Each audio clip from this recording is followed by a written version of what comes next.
For two events A and B, the probability of A is 0.4 and the probability of not A union B is 0.2. And of course this one here means the probability of A union B must be 0.8, since these would be mutually exclusive events. The probability of A intersection B is equal to x. We want to determine an expression for the probability of B in terms of x. Now we know that the probability of A union B is equal to the probability of A plus the probability of B take away the probability of A and B. So 0.8 is equal to 0.4 plus the probability of B take away x. Rearranging, the probability of B would be equal to 0.4 plus x. We now want to determine the value of x under each of the following conditions, and the first is that A and B are mutually exclusive events. Well, if they're mutually exclusive, then there's no overlap between them, and therefore the probability of A intersection B would be 0. So we know that x is the probability of A intersection B, so in this case x is equal to 0.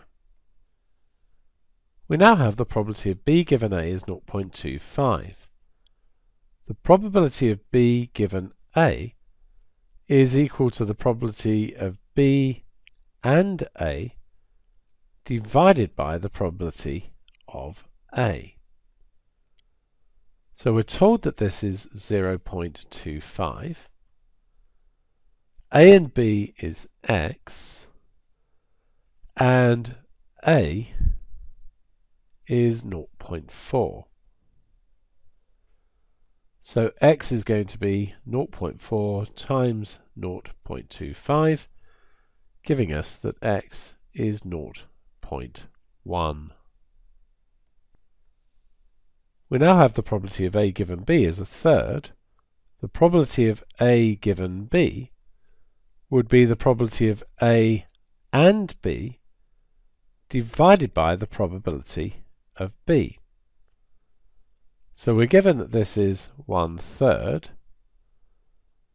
That we know is x, and the probability of B is 0.4 plus x. So that gives us that 0.4 plus x is equal to 3x.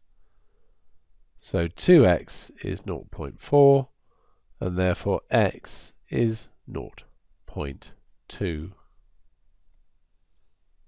We're now told that A and B are independent events, and that means the probability of A and B is equal to the probability of A times the probability of B. So this one is x, this is 0.4 into 0.4 plus x. So x is going to be 0.16 plus 0.4x. So 0.6x is equal to 0.16, giving us that x is 0.16 divided by 0.6, which is 16/60, which would be 8/30, which would be 4/15.